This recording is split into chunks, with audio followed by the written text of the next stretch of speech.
पिछला क्लास में हम लोग एक्सेल के बारे में ओवरव्यू देखे थे। आज थोड़ा सा उसको रिपीट कर लेते हैं। MS Excel, Microsoft Excel. Microsoft एक कंपनी है जो कंप्यूटर के सारे सॉफ्टवेयर्स को बनाती है। तो एक्सेल को भी माइक्रोसॉफ्ट ने ही बनाया है, इसीलिए MS Excel. MS Excel open करने के लिए आप लोग को पिछले क्लास में ही बता दिया गया था। आज फिर थोड़ा सा शॉर्टकट के रूप में बताते हैं आपको कि window plus are button press करेंगे और रन बॉक्स में हम लोग टाइप करेंगे एक्सेल, तो आपका एक्सेल ओपन हो जाएगा। एक्सेल का जो एक्सटेंशन नेम होगा वो होगा हमारा .xlsx। एक्सेल हम लोग का एक फार्मूला बेस्ड एप्लीकेशन सॉफ्टवेयर है जिसमें किसी भी कैलकुलेशन को हम लोग फार्मूला के थ्रू से सॉल्व करते हैं। एक्सेल जब हम लोग का ओपन होता है तो एक वर्कबुक खुलता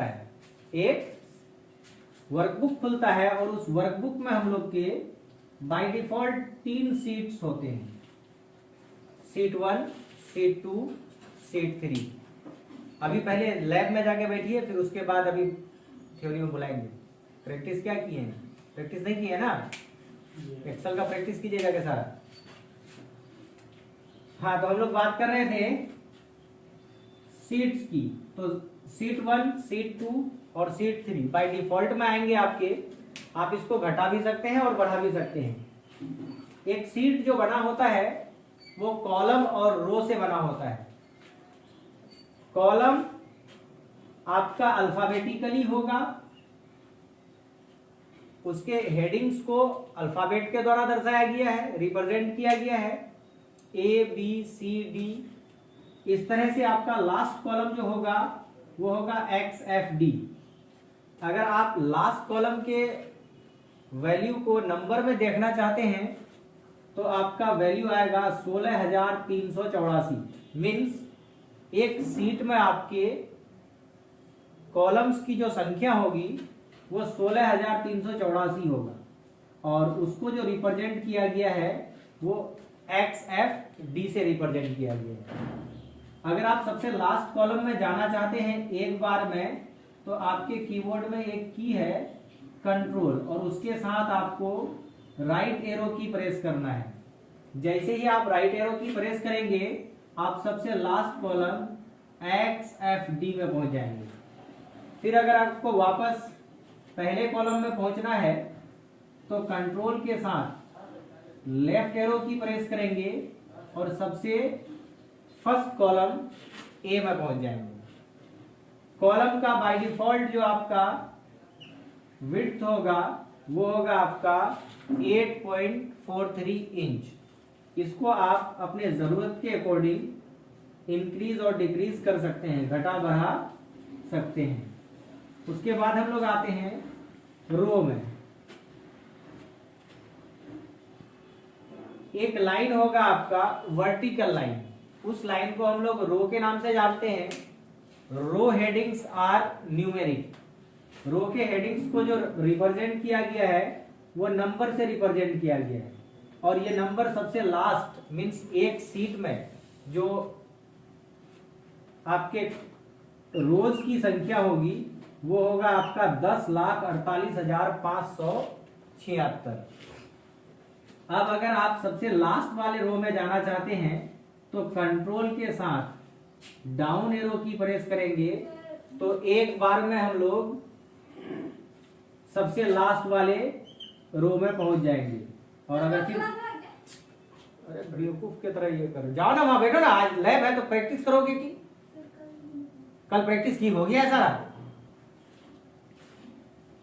फिर सबसे फर्स्ट कॉलम, सबसे फर्स्ट रो में अगर आप जाना चाहते हैं तो एरो की प्रेस करेंगे, अप एरो की, और आप सबसे पहले वाले रो में पहुंच जाएंगे। अब बात आती है कि एक सीट में आपको इस तरह के घर मिलेंगे और लाखों घर मिलेंगे। इस घर को हम लोग क्या बोलते हैं? तो इस घर को हम लोग बोलते हैं सेल। तो हम लोग कह सकते हैं the combination of row and column is called cell. अब प्रत्येक सेल का एक पर्सनल नाम भी होता है तो मान लीजिए कि ये सेल आपके कॉलम ए और रो 1 से मिलकर बना है, तो इस सेल का नाम होगा आपका A1। हम लोग कभी भी कोई काम करते हैं तो सेल के नेम को लेके काम करते हैं। अब हम लोग के पास आता है एक ऑप्शन आएगा आपके पास मर्ज का। मर्ज को हम लोग दो तरह से देखते हैं, एक मर्ज एंड सेंटर और एक मर्ज एक्रॉस। मर्ज एंड सेंटर और मर्ज एक्रॉस में क्या फर्क है, आप यहां देखिए कि ये आपका शीट है, इस शीट में इतने सारे सेल हैं। आप एक से अधिक सेल को एक साथ मिलाना चाहते हैं और एक सेल बनाना चाहते हैं, तो जितने सेल को आप मिलाना चाहते हैं उतने सेल को सेलेक्ट कर लिए। अब आप मर्ज एंड सेंटर पे जाके क्लिक करेंगे तो इस सेलेक्टेड सेल के अंदर में, सेल्स के अंदर में जितने भी रो कॉलम हैं सारे को इरेज करके आपको एक सेल में कन्वर्ट करके दे देगा। लेकिन अगर आप मर्ज एक्रॉस का यूज करते हैं, आप एक से अधिक सेल को सेलेक्ट किए और आप मर्ज एक्रॉस का यूज करते हैं, ये सारे सेल सेलेक्ट किए, उसके बाद आप चले गए मर्ज एक्रॉस में, तो आपके सिर्फ रो को इरेज करेगा। मीन्स आपके सारे रो और कॉलम को इरेज नहीं करके सिर्फ आपके रो को इरेज करेगा और आपको इस तरह से सेल्स की प्राप्ति होगी। तो हम लोग यहाँ पे मर्ज एंड सेंटर और मर्ज एक्रॉस में डिफरेंस देखें। अब हम लोग किसी सेल में लिखते हैं, लिखने के बाद अगर आपको इसमें एडिट करना हो तो हम लोग F2 का यूज करते हैं। F2 प्रेस करके आप लिखे हुए सेल को एडिट कर सकते हैं। अब आते हैं हम लोग फार्मूला के तरफ। पिछले क्लास में हम लोग सम और प्रोडक्ट के बारे में जाने थे कि कोई भी डेटा को आपको अगर जोड़ना हो तो उसके लिए हम लोग सम का यूज करते हैं, और कोई भी डेटा को अगर आपको गुना करना हो तो उसके लिए हम लोग प्रोडक्ट का यूज करते हैं। आज हम लोग देखेंगे एवरेज के बारे में।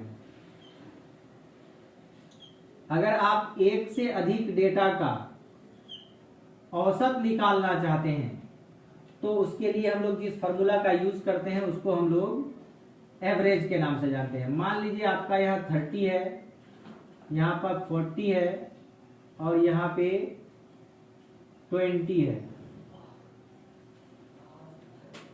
और इस सेल में आप इन तीनों का एवरेज निकालना चाहते हैं तो आप यहाँ पे इक्वल फार्मूला का यूज करें, इक्वल साइन का यूज करेंगे, फार्मूला लिखेंगे एवरेज, और आपका ये A है, ये B है, ये C है और ये 1 है।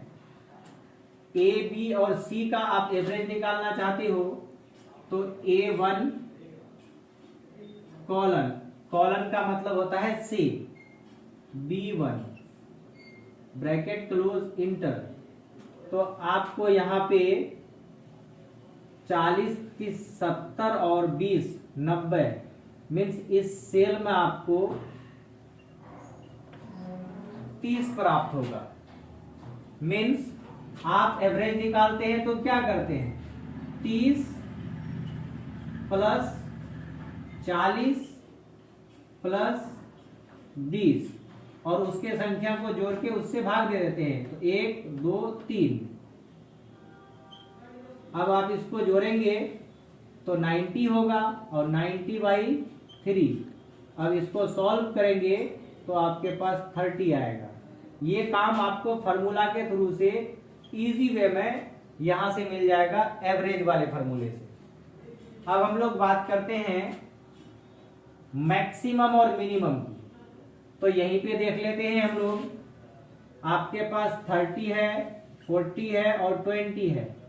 इन तीनों में आप अगर ये फाइंड करना चाहते हैं कि हमारा मैक्सिमम नंबर कौन सा है, तो फॉर्मूला पुट करेंगे हम लोग यहाँ पे equal max max bracket open, कहां से कहां के बीच में, तो A1 से C1 के बीच में, तो आप रेंज दे दो A1 से C1 और इंटर प्रेस करो, आपको यहाँ पे मैक्सिमम के रूप में 40 मिल जाएगा। अब नेक्स्ट हम लोग बात करते हैं कि इन तीनों में कम कौन है, सबसे कम कौन है, तो उसके लिए जो हम लोग के पास फॉर्मूला है वो है मीन का formula, equal MIN bracket open A1 से